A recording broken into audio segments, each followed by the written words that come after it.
குடும்பத்தில் பிரச்சனை வந்தால் கவலை இல்லை, பேசி தீர்த்து கொள்ளலாம். குருநாதரிடம் பிரச்சனை வந்தால்? என்ன சொல்கிறாய்? மீண்டும் பாடசாலையில் ஏதாவது பிரச்சனையா? அடியேன் கூட தஞ்சமாம்பாள் தான் எதையோ புரிந்து கொள்ளாமல் ஏதோ சொல்லியிருக்கிறாள் என்று நினைத்தேன். அவைகள் மறுக்கக்கூடியதாக இருந்தாலும் எளிதில் மறக்கக்கூடியதாகவும் இருக்கிறது. ஆனால் பாடசாலையில் கல்வி கற்கப் போவது வேதத்தின் அர்த்தங்களை தெரிந்து கொள்வதற்காகத்தான். ஆனால் யாதவ பிரகாசரின் பாடசாலையில் மட்டும் அனைத்தும் அனர்த்தங்களாக இருக்கிறது. என்னவாயிற்று ராமானுஜா? யாதவ பிரகாச சுவாமிகளின் வியாக்கியானங்கள் நம் சம்பிரதாயத்திற்கு எதிராக இருக்கிறது. இருக்கட்டும், அதை திருத்தி பணி கொள்ளவே உன்னை அங்கு அனுப்பி இருக்கிறோம். இன்று யாதவ பிரகாசர் சத்தியம் அனந்தம் பிரம்மம் மிக அழகாக ஆரம்பித்து அவசியமற்ற அர்த்தங்களுடன் அடியேனை கலங்கச் செய்து விட்டார். என் தந்தையிடமும் மாமா திருமலை நம்பிகளிடமும் பயின்ற சத் விஷயங்களை கொச்சைப்படுத்தி அடியேனை இம்சித்து விட்டார். பரம்பொருளானது சத்தியம், ஞானம், அனந்தம். இதை தவிர வேறு குணங்கள் பரபிரம்மத்திற்கு இல்லை. மொத்தத்தில் பிரம்மம், அதன் தன்மை என்று இரண்டு இல்லை. தன்மையே பிரம்மமாக இருக்கிறது. சத்தியம், ஞானம், அனந்தம் என்று பல்வேறு குணங்களை, பண்புகளை உடையது பிரம்மம் என்று சொல்லப்படுகிறது. இந்த குணங்கள் மட்டுமே பிரம்மம் என்று சொல்ல முடியாது. இந்த யாதவ பிரகாசனின் கருத்தை பொய் என்று உரைக்கும் இந்த ராமானுஜனை பாடசாலையை விட்டு துரத்தப் போகிறேன்.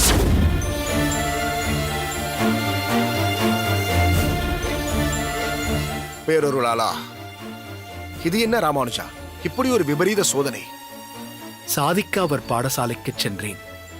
அங்கு அவர் போதித்த விஷயங்களை மறக்கத் துணியும் நிலைக்கு தள்ளப்பட்டிருக்கிறேன்.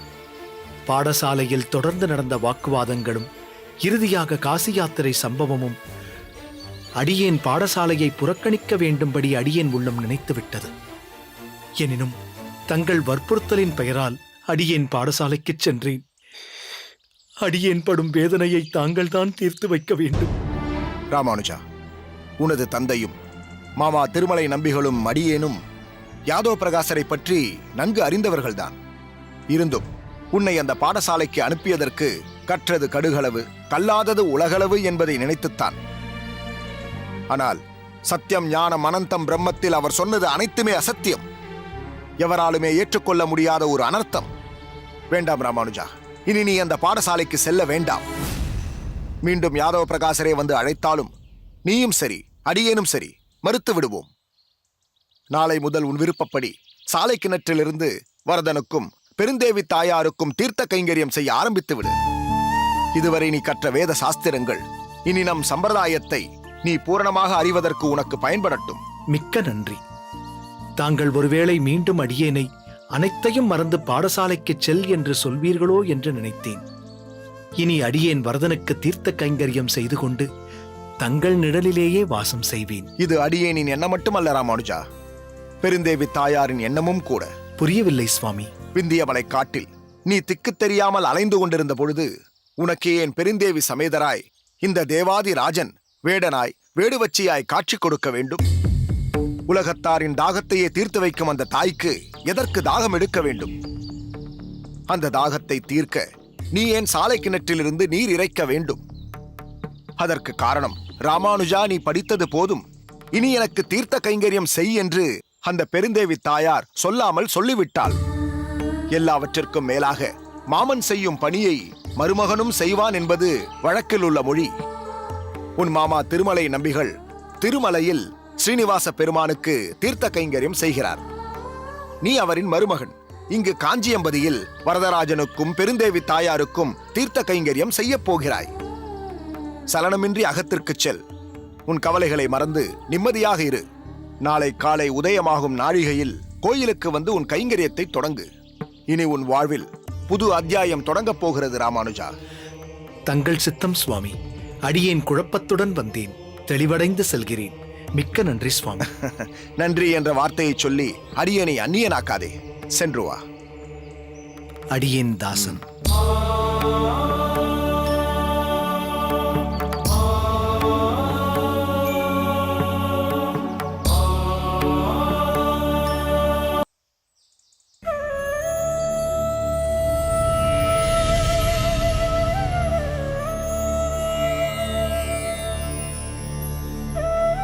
வந்தனம் சுவாமி.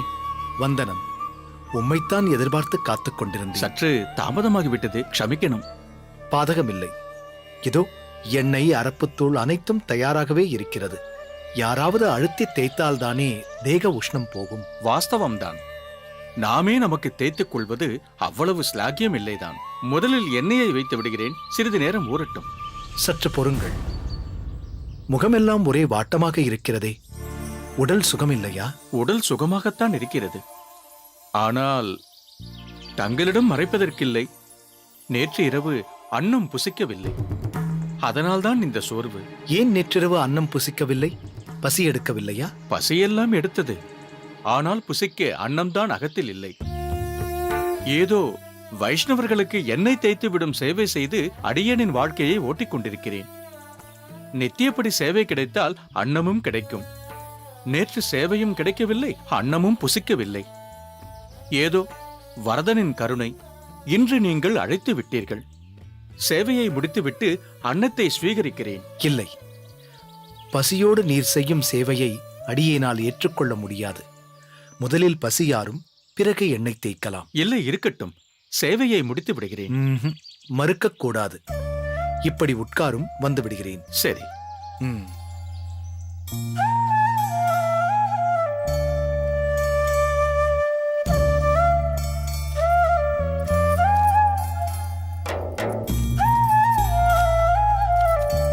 தஞ்சா, என்ன சுவாமி? எண்ணெய் தேய்க்க வந்திருக்கிறாரே பரந்தாமன், பாவம் பசியோடு வந்திருக்கிறார். அவருக்கு அன்னமிடு, பிறகு எண்ணெய் தேய்க்கட்டும். சரியாக போயிற்று. இப்பொழுதுதான் காய்கறிகளையே நறுக்கிக் கொண்டிருக்கிறேன். பிறகு எப்படி அன்னமிடுவது? இனிமேல் தான் தளிகையே செய்ய வேண்டும். அப்படியா? சரி, பழைய அன்னம் ஏதாவது கொடு. பசி ருசி அறியாது. பசித்தவனுக்கு பழைய அன்னமே பரமான்னம். நிச்சயம் ஸ்வீகரிப்பார். பழைய அன்னம் எங்கிருக்கிறது என்று சொல், அடியேனே பரிமாறுகிறேன். அது சரி. மீந்து போகும் அளவிற்கா நம் மகத்தில் தளிகை செய்கிறோம்? அளவோடு செய்வதற்கே நான் படும் பாடு எனக்குத்தான் தெரியும். பழைய அன்னம் எல்லாம் இல்லை. தளிகை செய்தால்தான் உங்களுக்கே போஜனம்.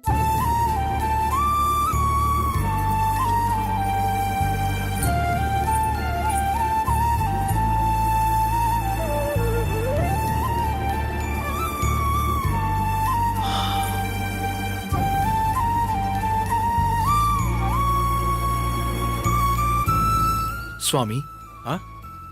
அடியேனை க்ஷமிக்க வேண்டும். தளிகை இன்னும் ஆகவில்லை. பழைய அன்னமும் இல்லை. பாவம், உம் பசியை உடனே அடியேனால் போக்க முடியவில்லை. எண்ணெய் தேய்த்துவிட்டு சிறிது நேரம் கழித்து வாரும். அதற்குள் அன்னம் தயாராகிவிடும். இருக்கட்டும் சுவாமி. இல்லாத ஒன்றை கேட்டு உம்மை அடியேன் தர்ம சங்கடத்தில் ஆழ்த்து விட்டேன். நீர்தான் எம்மை க்ஷமிக்க வேண்டும். பக்கத்து வீதியில் உள்ள நாராயணன் அகத்தில் இந்நேரம் தளிகை தயாராகி இருக்கும். உங்களுக்கு சேவை செய்துவிட்டு அங்குதான் செல்கிறேன். அடியேன் அங்கேயே அன்னம் ஸ்வீகரித்துக் கொள்கிறேன். நீங்கள் இப்படி உட்காருங்கள்.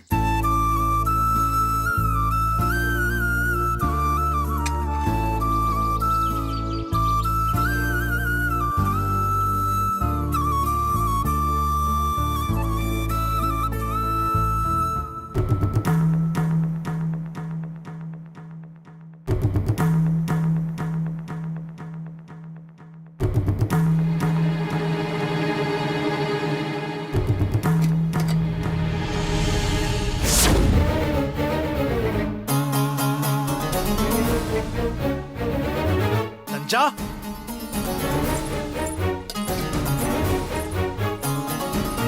இங்கேதானே இருக்கிறேன். அனுஷ்டானத்திற்கு ஜலம் கொண்டு வந்தேன். அனுஷ்டானத்தை நான் பார்த்துக் கொள்கிறேன். இது என்ன பாத்திரம்? அது தெரிகிறது. இதனுள் என்ன இருக்கிறது? பதில் சொல். பாத்திரத்திற்குள் என்ன இருக்கிறது? நேற்றைய தினம் தளிகை செய்த பழைய அன்னம் இருக்கிறது. இதைத்தானே சிறிது நேரத்திற்கு முன்பு அந்த ஸ்ரீ வைஷ்ணவரிடம் கொடுக்க இருக்கிறதா என்று கேட்டேன். மௌனமாக இருந்தால் என்ன அர்த்தம்? பாவம் அந்த பரந்தாமன் பசிக்கிறது என்று வாய்விட்டே சொன்னார். இதை அளித்திருந்தால் வயிறும் நிறைந்து மனமும் நிறைந்து உன்னை வாழ்த்தியும் சென்றிருப்பார். இதுவரை வாங்கிய வாழ்த்தொலிகளே எனக்கு போதும். நில் தஞ்சா.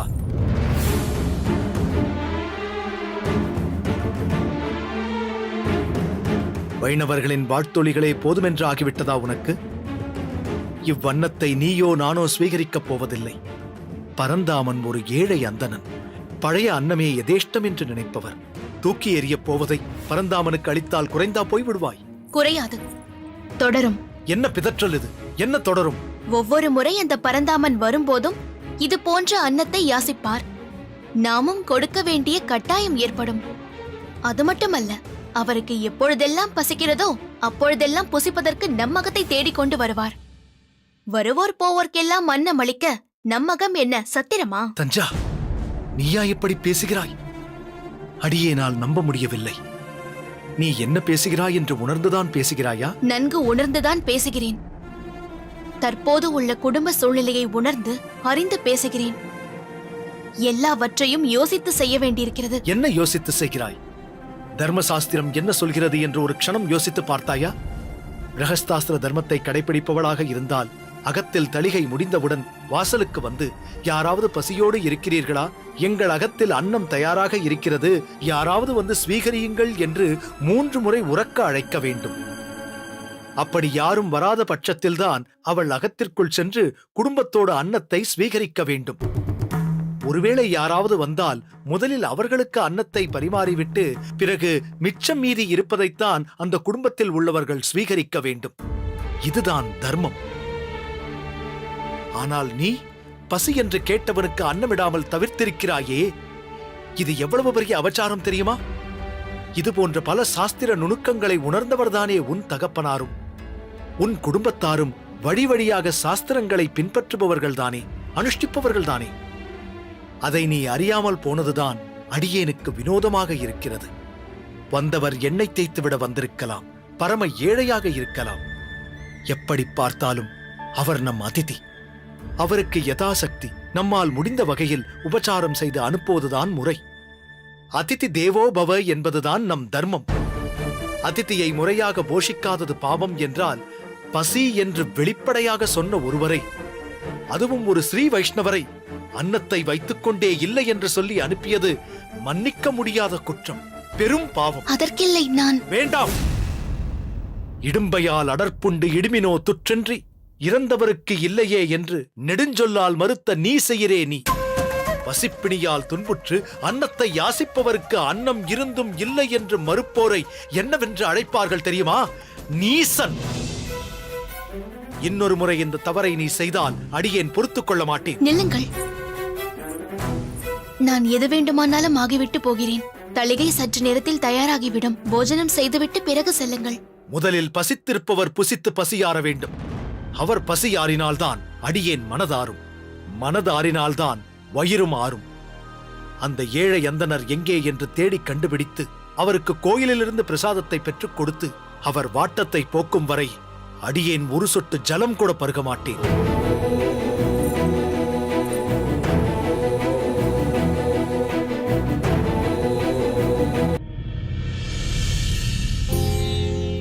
ஓயும் மூப்பும் பிறப்பு இறப்பு பிணி வீயுமாறு செய்வான் திருவேங்கடத்து ஆயன். நாள் மலராம் அடித்தாமரை வாயுள்ளும் மனத்துள்ளும் வைப்பார்கட்கே. திருவேங்கடத்து தலைவனின் திருவடித் தாமரையை வாயினாலும் மனத்தாலும் சிந்திப்போருக்கு முதுமை, பிறப்பு, இறப்பு, நோய் அழியுமாறு செய்வான் என்கிறது இந்த பாசுரம். அடியேன் தாசன். வாருங்கள். தண்டம் சமர்ப்பிக்கிறேன். என்றென்றும் பகவத் சேவையில் திளைத்திருப்பாயாக. எழுந்திரு. சுவாமி, அடியேனை அடையாளம் தெரிகிறதா? எங்கோ பார்த்த ஞாபகம். அடியேன் வரதன் கோவில் பட்டர். தாங்கள் காஞ்சிக்கு எழுந்தருளிய போது சன்னதியில் என்னை பார்த்திருப்பீர்கள். ஓ, காஞ்சி பட்டரா? நினைவுக்கு வந்துவிட்டது. நலமாயிருக்கிறீரா? வரதன் அருளால் குறை ஒன்றும் இல்லை சுவாமி.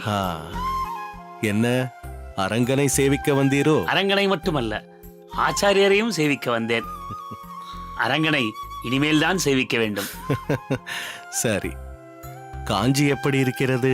பேரருளாளனும் பெருந்தேவி தாயாரும் இருக்கும் வரை காஞ்சிக்கு குறையது. உண்மைதான். திருக்கச்சி நம்பி எப்படி இருக்கிறான்? உங்கள் நினைவுதான் சுவாமி.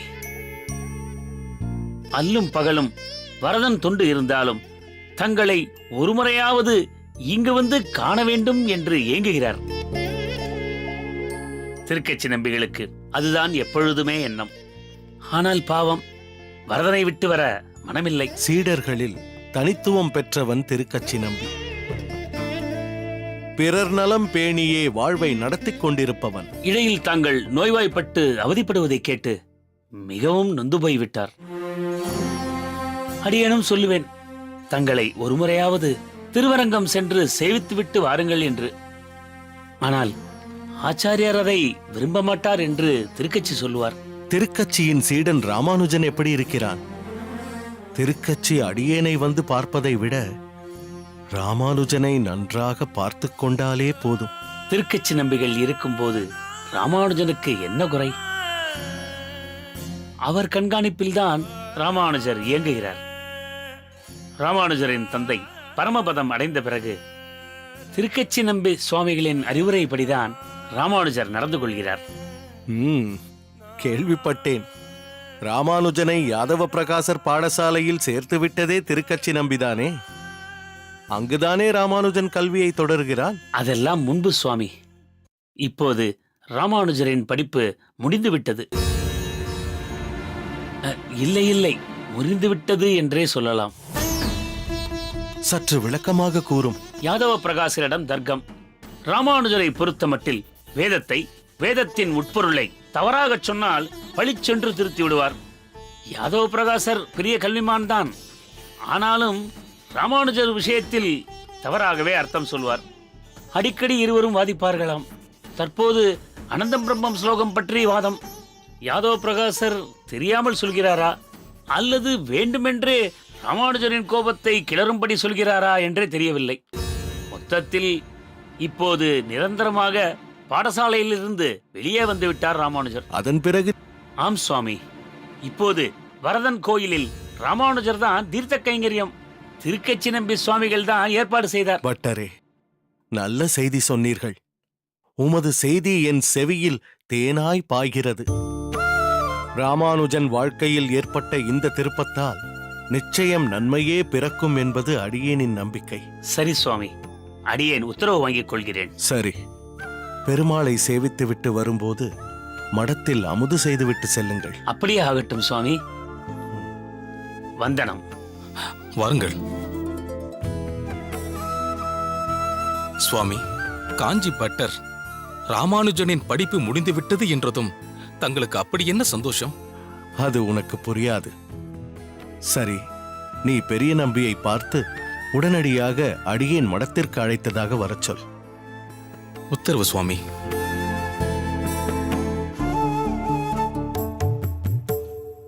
ஹே ரங்கா, ராமானுஜனை இங்கு வரவழைக்கப் போகிறாயா?